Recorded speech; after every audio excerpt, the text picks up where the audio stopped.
네, 간밤의 지구촌 소식은 황준호 외신캐스터와 함께합니다. 황준호 기자. 예, 안녕하십니까? 안녕하십니까? 예. 유럽의 소국 룩셈부르크 소식이 맨 위에 올라와 있는데요. 예.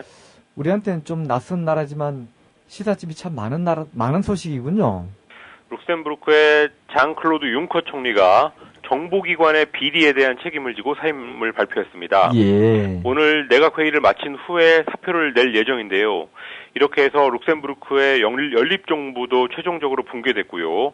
의회가 해산되고 10월에 조기 총선을 치러야 되는 상황입니다. 예. 룩셈부르크 의회는 6개월 전부터 우리의 국정원에 해당하는 룩셈부르크의 정보국의 비리에 대한 조사를 벌였습니다.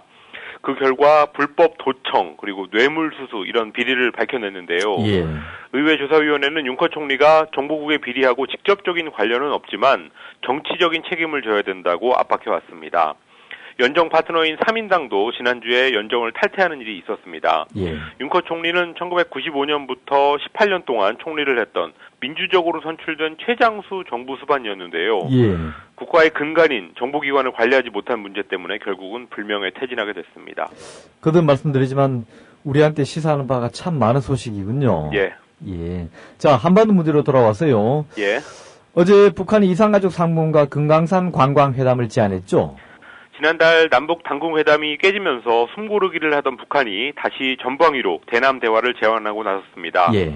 어제 판문점 연락관 채널을 통해서 17일에 금강산 관광 재개회담 그리고 19일에는 이산가족 상봉을 위한 실무회담을 열자 이런 제의를 했습니다. 예. 두 회담 다 금강산이나 개성에서 하자고 했는데요. 그 후에 정부가 검토를 거쳐서 개성 금강산이 아니라 판문점 남측 지역 평화의 집에서 이산가족 회담만 하자 이렇게 북한에 수정 제의를 했습니다. 예. 금강산 관광에 대해서는 지금은 개성공단 회담을 하고 있으니까 일단은 개성공단에 집중하자라고 하면서 사실상 거부했습니다. 북한의 답은 아직 없는 상태인데요. 아마 오늘쯤 답이 올 것 같습니다. 우리 정부로서는 입맛에 맞는 것만 받겠다는 거네요.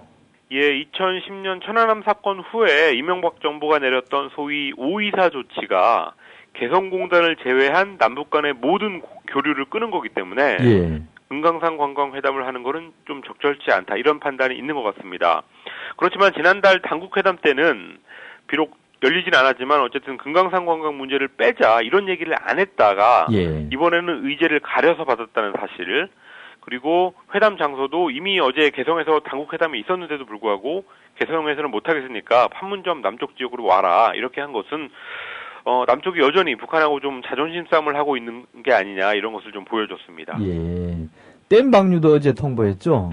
오늘 새벽 0시에 임진강 수계의 환강댐을 방류한다고 어제 저녁에 통보했는데요. 예. 2009년에 북한이 아무런 통보도 없이 댐을 무단으로 방류해서 남측의 야영객 6명이 사망했던 사건이 있고 나서 사전에 통보하겠다는 약속을 했었습니다. 예. 그런데 2010년 이후에 남북관계가 나빠지면서 통보가 그동안 없었는데 어제 3년 만에 환강댐 방류를 통보했습니다.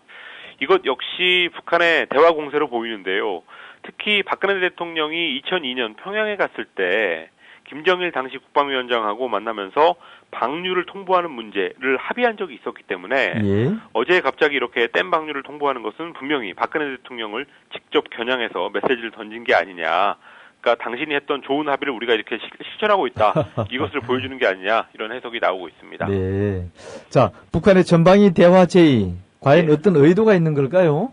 일단 형식에 대한 말씀을 드리자면 지난달 당국회담이 수석 대표의 금 문제 때문에 무산됐기 때문에 예. 곧바로 그때 했던 높은 급의 회담을 하자 이렇게 하면은 너무 굽히고 들어오는 것 같으니까 일단은 실무회담이라는 형식으로 의회에서 북한이 접근했습니다. 그리고 의도에 대해서는 지금 미국이나 중국이 남북 대화를 계속 권유하고 있고 또 남북 대화를 먼저 하라는 압박 이런 것들이 있으니까 예. 대외 관계를 전반적으로 좋게 하려면 일단은 남쪽하고 대화를 해야 된다라는 판단이 있는 걸로 보입니다. 그리고 타이밍으로 볼 때는 어제하고 오늘 이틀 동안 중국하고 미국이 외교장관하고 재무장관이 만나는 소위 전략 경제 대화를 하고 있는데요.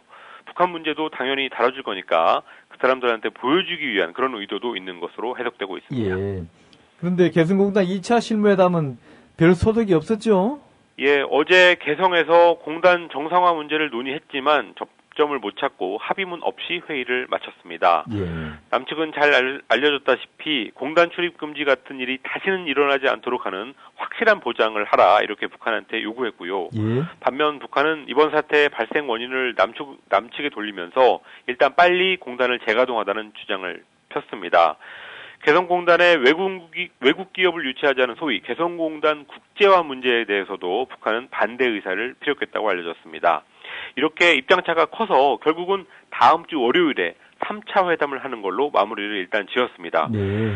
글쎄요, 남측이 요구하는 것을 다 받아내면은 참 좋겠지만 협상이라는 게 기본적으로 주고받기고 또 신뢰라는 게 그렇게 하는 과정에서 쌓인다는 것을 좀 염두에 뒀으면 하는 생각입니다. 예, 제 생각도 그렇고요. 자, 중국이 북한에 김정일 밀랍 인형을 선물했다고요? 오늘이 북한하고 중국이 북중 우호 협력 원조 조약을 체결한 지 52주년 되는 날인데요. 네. 그런 계기도 있고 또 7월 27일 정전협정 체결 60주년을 기념해서 김정일 밀랍 인형을 만들어서 북한에 선물했습니다. 김정일 위원장이 즐겨서 입던 인민복하고 야전 외투를 입은 그런 말년의 모습이었는데요. 예. 묘양산에서 제막식을 열기로 했습니다. 3차 핵실험으로 냉각됐던 북중 양국 관계가 회복되는 것을 상징적으로 보여준다라는 평가가 나오고 있습니다. 또 그와 함께 정전협정 60주년을 기념해서 중국 공산당의 정치국 상무위원급의 중량감 있는 인물이 북한을 방문할 거다 이런 관측도 나오고 있습니다. 네. 미국이 고용 상태를 봐서 양적 완화 정책을 줄이겠다는 기준을 제시했다고요?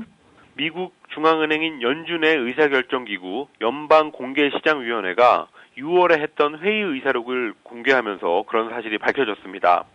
6월 중순에 있었던 회의 후에 버냉키 연준 의장이 달러를 풀어서 경기를 살리는 소위 양적 완화 정책을 연말부터 축소할 거다 이런 얘기를 하면서 시장이 크게 요동쳤습니다. 예. 그런데 이번에 공개된 회의록을 보니까 양적 완화를 축소해야 된다라는 목소리는 그러니까 연준 내부적으로 강해진 것은 분명한데 고용 상황, 일자리 상황이 지금보다 훨씬 더 좋아져야지 양적 완화를 축소할 수 있다라는 전제가 뚜렷하게 들어 있었습니다. 그랬군요.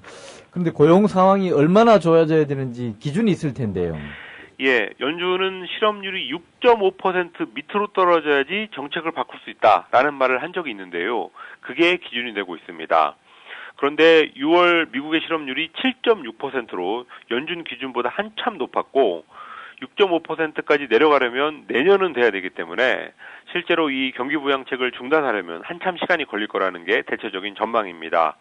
이런 사실이 드러나면서 요동치던 경제 상황이 다소 안정되지 않을까 하는 기대가 나오고 있습니다. 예. 버냉키 연준 의장이 몇 시간 전에 했던 연설을 봐도 이런 예상을 확인할 수 있는데요.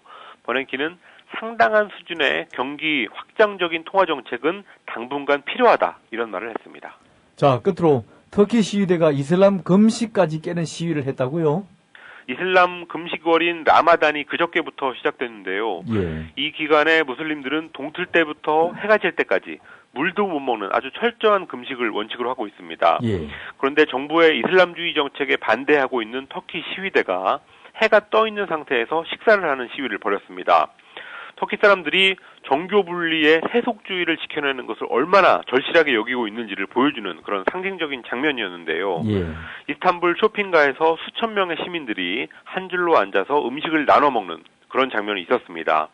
또 터키 시위의 중심부인 탁심 광장에서도 경찰들이 지켜보는 앞에서 수백 명이 음식을 먹었습니다. 터키 시위대는 얼마 전까지 광장에 모여서 책을 읽는 독특한 시위를 한 적이 있었는데 이번에 라마단 금식까지 깨면서 상당한 파장을 일으키고 있습니다. 예, 황 기자 수고하셨습니다. 예, 감사합니다. 이상 황준호 기자와 함께했습니다.